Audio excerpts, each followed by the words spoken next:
Hello, good morning friends. Radha's homely കിച്ചണിലേക്ക് എല്ലാവർക്കും സ്വാഗതം. അപ്പോൾ നമ്മുടെ പവിത്രത്തിൻ്റെ കഥ എന്താ വെച്ചാൽ, നമ്മുടെ കമല നമ്മുടെ വിക്രമിൻ്റെ അമ്മ സങ്കടപ്പെട്ട് ഇങ്ങനെ ഇങ്ങനെ ഇരിക്കുകയാണ് കേട്ടോ.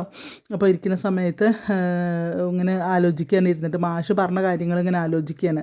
നമ്മുടെ മോന് മനസ്സിൽ പേടിയുണ്ട്, നമ്മൾക്ക് എന്തെങ്കിലും സംഭവിക്കുമോ എന്നുള്ളത്. ഇത്ര കാലം അതുണ്ടായിരുന്നില്ല. അപ്പോൾ ശത്രുക്കളുടെ എണ്ണം കൂടുതലായതുകൊണ്ടാണ് അങ്ങനെ. അപ്പോൾ പിന്നെ വേദയുടെ കാര്യം പറയുകയാണ്, നമ്മുടെ മോനെ കുത്തുകൊണ്ടോ വെട്ടുകൊണ്ടോ എവിടെയെങ്കിലും കിടന്ന് അവിടെ തീരാനുള്ളതാണ് അവൻ്റെ ജീവിതം.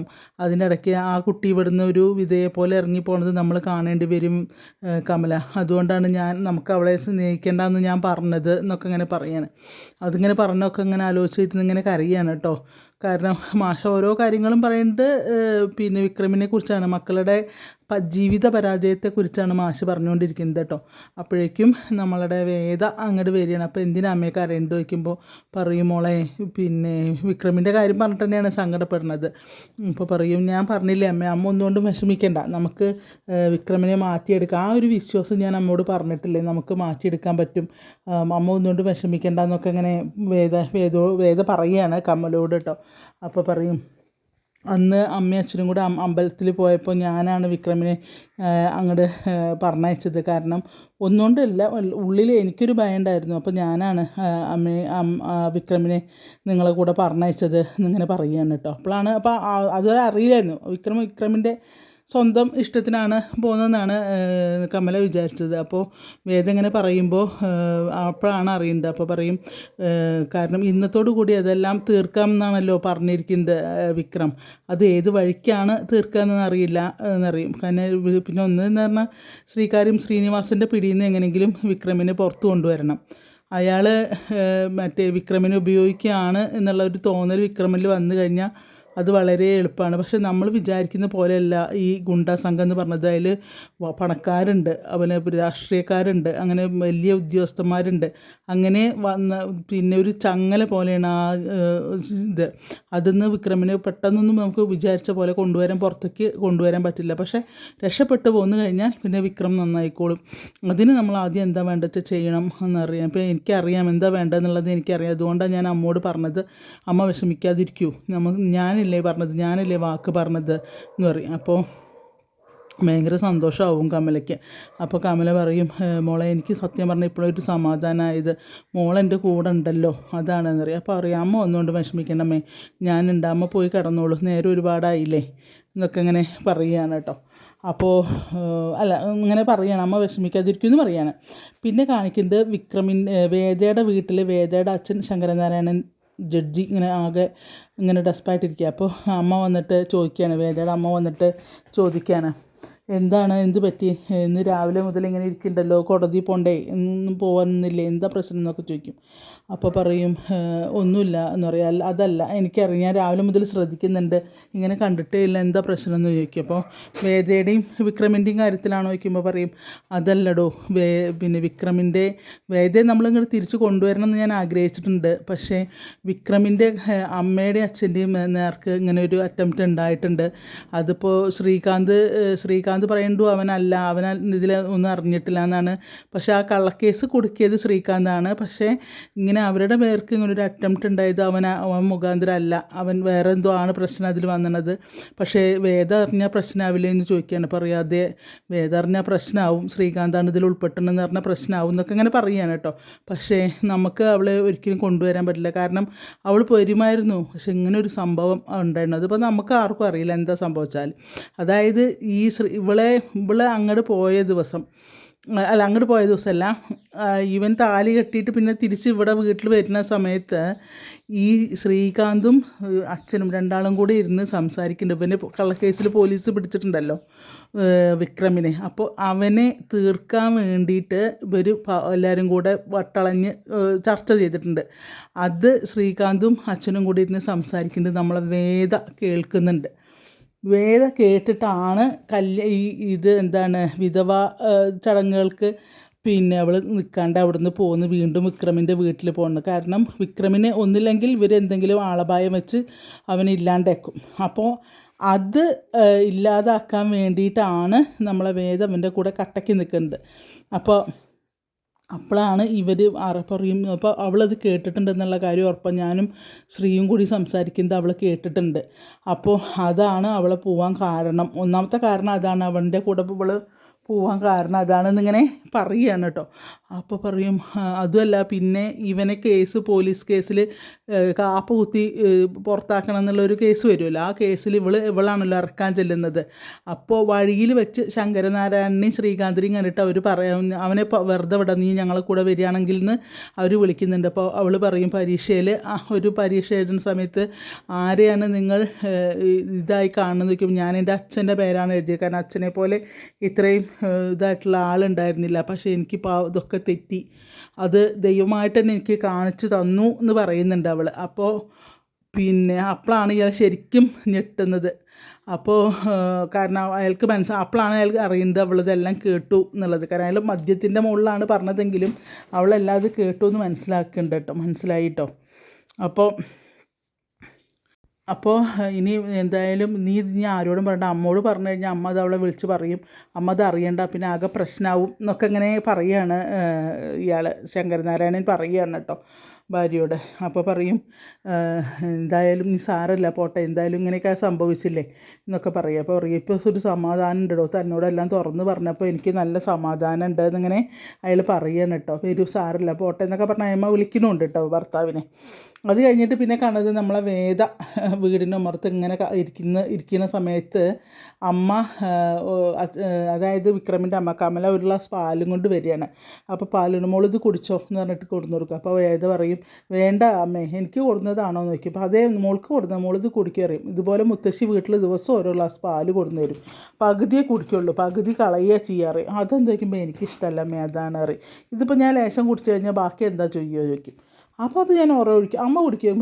അതല്ല, ഞാനത് ഒഴിക്കുന്നറിയും. എന്നൊരു കാര്യം ചെയ്യാറുണ്ട്, ഒരു സിപ്പ് കുടിച്ചിട്ട് പറയും, ഇത് അമ്മ കൊണ്ടുപോയി ഒഴിച്ചോളൂ, എനിക്ക് വേണ്ടത് ഇപ്പം അമ്മ കൊടുന്ന് തന്നുകൊണ്ട് മാത്രം ഞാനൊരു കവിള് കുടിച്ചതാണ്, ഇത് അമ്മ കൊണ്ടുപോയി ഒഴിച്ചോളൂ, പിന്നെ അമ്മ കടന്നോളൂ, വിക്രത്തിനെ ഞാൻ കാത്തിരുന്നോളാം എന്ന് പറയും. അപ്പോൾ ഇന്ന് ശരി മോളെ എന്ന് പറയും. അപ്പോൾ മോളോട് ഇന്ന് രാവിലെ സംസാരിച്ചപ്പോൾ തന്നെ എനിക്ക് പകുതി സമാധാനം, എനിക്ക് വിശ്വാസമുണ്ട്, എൻ്റെ മോനെ മോള് നന്നാക്കി എടുക്കുന്ന എനിക്ക് വിശ്വാസമുണ്ട് എന്നിങ്ങനെ പറയുകയാണ് കേട്ടോ.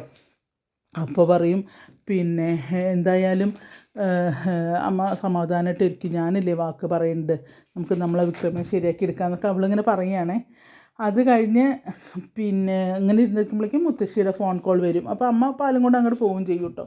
മുത്തശ്ശിയുടെ ഫോൺ കോൾ വരും. ഫോൺ കോൾ വന്നിട്ട് അപ്പോൾ മുത്തശ്ശിയെ വിളിക്കും. മുത്തശ്ശി എന്നൊക്കെ പറഞ്ഞ് വീഡിയോ കോളാണ് വരും. അപ്പോൾ ഇങ്ങനെ സംസാരിച്ചുകൊണ്ടിരിക്കുമ്പോൾ ഇന്ന് രാവിലെ മുതൽ നിൻ്റെ അച്ഛന് ഭയങ്കര ആലോചനയും വിഷമമൊക്കെ ആണല്ലോ എന്നറിയാം. അപ്പോൾ എന്തെങ്കിലും കേസിൻ്റെ ആയിരിക്കാം, കേസിൻ്റെ അല്ല, എന്തോ വേറെ പ്രശ്നമുണ്ട് അറിയാം. എന്നാൽ പിന്നെ എന്നെക്കുറിച്ച് ആലോചിച്ചിട്ടാവും എന്നിങ്ങനെ വേദ പറയുന്നു. അറിയില്ല മോളെ, 7-ാം മാസത്തിൽ ഇനിയിപ്പോൾ അടുത്ത ആഴ്ച എല്ലാവരും കൂടെ അങ്ങോട്ട് പോവുകയാണ് വർഷയുടെ വീട്ടിൽ പോകുമ്പോൾ അതിൻ്റെ പറയാൻ വേണ്ടി അമ്മ ചെന്നതാണ്. അപ്പോൾ നോക്കുമ്പോൾ അച്ഛൻ ഭയങ്കര ഗൗരവത്തിലിരിക്കുക. അപ്പോൾ ഒന്നും പറയാണ്ട് പോന്നു എന്നൊക്കെ പറയും കേട്ടോ. അപ്പോൾ അതെന്തിനാ എല്ലാവരും കൂടെ പോകണമെന്ന് പറയുമ്പോൾ ചടങ്ങല്ലേ, വയറുകാണൽ ചടങ്ങുണ്ട്, അതിന് വേണ്ടി പോവുകയാണ് പറയും. അപ്പോൾ വേദ പറയും, എനിക്കും ഒന്ന് കാണണമെന്നുണ്ടായിരുന്നു വർഷയെടുത്തീനെ അറിയും. അപ്പോൾ പറയും, അതിനെന്താ മോള് പറയും, അയ്യോ വേണ്ട, അല്ലെങ്കിൽ ആൻറ്റി എന്നോട് യുദ്ധം ചെയ്തിട്ട് നിൽക്കുക, ഇനിയിപ്പോൾ എന്നെയും കൂടെ ഞാൻ അവിടെ വന്നു കഴിഞ്ഞാൽ അപ്പോൾ എന്നോട് യുദ്ധത്തിന് വരുന്ന പറയുമ്പോൾ അതൊന്നുമില്ല മോളെ, ഞങ്ങളെ കൂടെയല്ലേ വരുന്നത്, അപ്പോൾ പിന്നെ ഒന്നും പറയില്ല. പിന്നെ ദർശനുണ്ടല്ലോ, ദർശനമൊന്നും പറയൊന്നുമില്ല, ദർശനം കൂടുതലുള്ളതുകൊണ്ട് പേടിക്കേണ്ട ആവശ്യമില്ല എന്നൊക്കെ അങ്ങനെ പറയും. അപ്പോൾ അങ്ങനെ വർത്തമാനം പറഞ്ഞുകൊണ്ടിരിക്കുമ്പോഴേക്കും വിക്രം ബൈക്കിൽ ഇങ്ങോട്ട് വരികയാണ് കേട്ടോ. ബൈക്കിൽ വരുന്ന സമയത്ത് എന്താ പറയുക, ബൈക്ക് നിർത്തി വരുന്ന സമയത്ത് ആരോടാ അപ്പോൾ ഇവളിങ്ങനെ ഉമ്മ എന്നൊക്കെ പറഞ്ഞ് ഉമ്മയൊക്കെ കൊടുക്കുകയാണ് മുത്തശ്ശിക്ക്. അപ്പോൾ ശരി എന്നാൽ ഗുഡ് നൈറ്റ് എന്നൊക്കെ പറഞ്ഞ് വയ്ക്കുമ്പോൾ അങ്ങനെ പിന്നിൽ വന്നിട്ട് ഇങ്ങനെ നോക്കിയിട്ട് ആരോടാ ഈ സംസാരിക്കുന്നതെന്ന് നോക്കിയുമ്പോൾ പറയും എൻ്റെ കാമുകനോടൊന്നുമല്ല, അയ്യോ കാമുകനാടായിരുന്നെങ്കിൽ ഞാൻ രക്ഷപ്പെട്ടായിരുന്നു എന്നറിയും. അപ്പോൾ പറയും, നിങ്ങളെപ്പോലെ ഒരു ഫ്രോഡ് ഇനിയിപ്പോൾ ഇല്ലല്ലോ ഈ ലോകത്ത്, ഇന്ത്യ മഹാരാജ്യത്ത് ഇല്ലല്ലോ അറിയാം. താടി പറഞ്ഞു നോക്കും, ഇനി ജനിച്ചിട്ട് വേണം നിങ്ങളെപ്പോലെ ഒരു ഫ്രോഡ് ഇവിടെ എന്നൊക്കെ ഇങ്ങനെ പറയും കേട്ടോ. അപ്പോൾ അവിടുന്ന് ഇങ്ങനെ അങ്ങോട്ട് സംസാരിക്കും, പോയി കടന്നൂടെ, നീ എന്തിനാണ് എന്നെ കാത്തിരിക്കുന്നത്, അങ്ങനെ ഇങ്ങനെയെന്ന് പറഞ്ഞിട്ട് തട്ടിക്കയറും.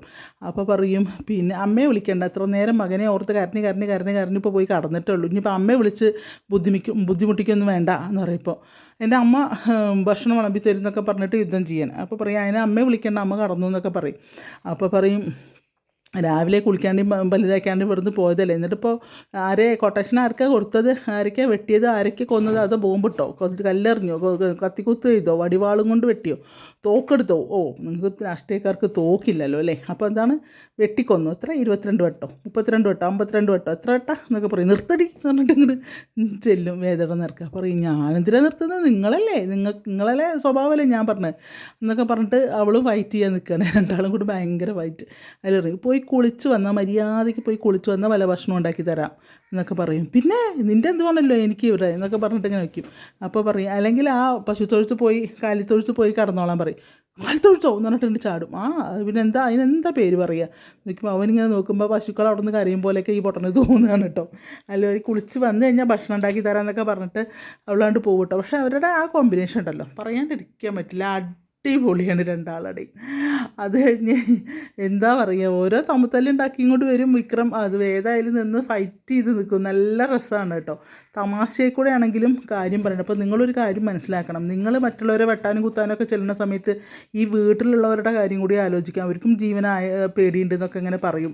അപ്പോൾ അവർക്കൊന്നും വരാതിരിക്കാൻ വേണ്ടിയിട്ടാണല്ലോ ഞാൻ ഈ ഇറങ്ങി പുറപ്പെടുന്നത്. അങ്ങോട്ട് തന്നെ പറഞ്ഞത്, അവർക്ക് വരില്ലെന്ന് എന്താ ഉറപ്പ്, നിങ്ങൾക്ക് അത് തരാൻ പറ്റുമോ? ഒരു പാവപ്പെട്ട അച്ഛൻ്റെ അമ്മേനെയും കണ്ണീര് കണ്ട് മതിയായി എനിക്ക്. എൻ്റെ അച്ഛനും അമ്മേനെ എനിക്ക് ഓർമ്മ വരിക, അവരെത്ര സമാധാനത്തോടു കൂടി കഴിയേണ്ടതാണെന്ന് അറിയുമോ എന്നൊക്കെ നമ്മളിങ്ങനെ പറയുന്നുണ്ട് കേട്ടോ. അപ്പോൾ അതൊക്കെ കേട്ട് കുറേയൊക്കെ മിണ്ടാണ്ടിരിക്കുന്നുണ്ട്. തെറ്റാണെന്നൊക്കെ അറിയാനിട്ടൊന്നുമല്ല, കുറേയൊക്കെ മിണ്ടാണ്ടിരിക്കുന്നുണ്ട്. അപ്പോൾ അവിടുന്ന് അത് കഴിഞ്ഞിട്ടാണ് പിന്നെ ഭക്ഷണത്തിൻ്റെ കാര്യം പറഞ്ഞ് ഇതാക്കുന്നുണ്ട്. പിന്നെ പറയും പോയി കുളിച്ച് വന്ന ഭക്ഷണം ഉണ്ടാക്കി തരാമെന്നൊക്കെ പറഞ്ഞിട്ട് വേദന നിൽക്കുകയാണ്. പിന്നെ കാണുന്നത് ഇയാളുണ്ടല്ലോ, നമ്മുടെ ശ്രീകാന്ത് പിന്നെ കാണുന്നത് വർഷയും ശ്രീകാന്തും കൂടെ സംസാരിക്കും. അപ്പോൾ ശ്രീകാന്തിൻ്റെ ഫോൺ ഇങ്ങനെ റിങ് ചെയ്യുന്ന കണ്ടിട്ട് അവൻ ശ്രീകാന്ത് എടുക്കുക. അപ്പോൾ എന്താ വർത്തമാനം എന്ന് ചോദിച്ചു ഇങ്ങനെ സംസാരിക്കുന്നുണ്ട് കേട്ടോ. അപ്പോൾ സംസാരിക്കുന്ന സമയത്ത് പിന്നെ പറയാണ്, അപ്പോൾ എന്തായി അവിടുത്തെ പ്രശ്നങ്ങൾ വയ്ക്കുമ്പോൾ പറയും, അതിപ്പോൾ വിക്രമിൻ്റെ അച്ഛനെയും അമ്മേനെയും ഇപ്പോൾ ഇങ്ങനെ ഒരു സംഭവം ഉണ്ടായി അവരുടെ ഇതിൽ. പക്ഷെ ഞാനല്ല അത് ചെയ്തിട്ടുള്ളത്, നമ്മൾ അവർ രണ്ടാളും പിരിക്കാൻ വേണ്ടി നോക്കി എന്നുള്ളത് സത്യം തന്നെയാണ്. അവിടുന്ന് ഇങ്ങോട്ട് ഇറക്കി കൊണ്ടുവരാൻ, അവളെ ഇങ്ങോട്ട് കൊണ്ടുവരുവാൻ വേണ്ടിയിട്ട് പിന്നെ നോക്കി എന്നുള്ള സത്യമാണ്. ഇപ്പോൾ ഇത് ആകെ പ്രശ്നമാവുന്ന ലക്ഷണമാണ്. അപ്പോൾ അങ്കിള് സറണ്ടർ ആവുമോ എന്ന് ചോദിക്കും വർഷ. അപ്പോൾ പറയും, അതൊന്നും ഉണ്ടാവില്ല, ഇപ്പോഴും അച്ഛൻ അവൻ്റെ അടുത്ത് നിന്ന് അവളെ കൊണ്ടുവരണം എന്നുള്ളതിൽ തന്നെയാണ് നിൽക്കുന്നത് എന്നൊക്കെ പറയും കേട്ടോ. പക്ഷേ അപ്പോൾ ഇങ്ങനെ പറയാൻ കേട്ടോ. അപ്പോൾ ഇനിയിപ്പോൾ അങ്കിളിന് മാറ്റെന്തെങ്കിലും ഉണ്ടാവുകയാണാവോ അല്ലേ എന്നൊക്കെ പറയുമ്പോൾ അതൊന്നുമില്ല, ഇപ്പോഴും അവളെ ഇങ്ങോട്ട് കൊണ്ടുവരണം തന്നെയാണ് അച്ഛനെന്നൊക്കെ പറയും കേട്ടോ. പക്ഷേ ഇങ്ങനെ വിക്രമിൻ്റെ അമ്മയുടെയും അച്ഛൻ്റെയും അപ്പോൾ അത് രണ്ടാളും കൂടി ഇങ്ങനെ ചർച്ച ചെയ്യുന്നതാണ് കേട്ടോ. അപ്പോൾ പറയും എന്തായാലും പക്ഷെ ഒന്നുണ്ട്, എങ്ങനെയെങ്കിലും രണ്ടാളെയും പിരിക്കാൻ നിനക്കറിയില്ലേ, നമ്മളുടെ പിന്നെ ലേബേഴ്സിൻ്റെ കാര്യത്തിൽ തന്നെ വിക്രം ചെയ്ത പണി വേദയെ മുൻനിർത്തിയിട്ടാണ് അവൻ കളിച്ചത് എന്ന് പറയും. അപ്പോൾ ഇനിയും ഇങ്ങനെ ഓരോരോ പ്രശ്നങ്ങൾ ഉണ്ടാകുമ്പോൾ പിന്നെ വേദയെ മുൻനിർത്തി അവൻ കളിക്കുകയാണെങ്കിൽ അത് നമുക്കും ബുദ്ധിമുട്ട്, അച്ഛനറിഞ്ഞു കഴിഞ്ഞാൽ അത് പ്രശ്നമാവും എന്നൊക്കെ ഇങ്ങനെ പറയുകയാണ്. അപ്പോൾ ഇനിയിപ്പോൾ എന്താ ചെയ്യാമെന്ന് ചോദിക്കുമ്പോൾ എന്തെങ്കിലും ഒരു തീരുമാനം എടുക്കണം, അല്ലാണ്ട് ഇങ്ങനെ പോയാൽ ശരിയാവില്ല. അപ്പം ഇപ്പോഴും പിന്നെ ദർശൻ അവളെ ആലോചിച്ചുകൊണ്ടിരിക്കുക. എനിക്ക് മനസ്സിലാവാത്ത എന്താ അവനെന്തിനാ ഇപ്പോഴും അവളെ ആലോചിച്ചുകൊണ്ടിരിക്കുന്നത് എന്ന് പറയും ആ വർഷ കേട്ടോ.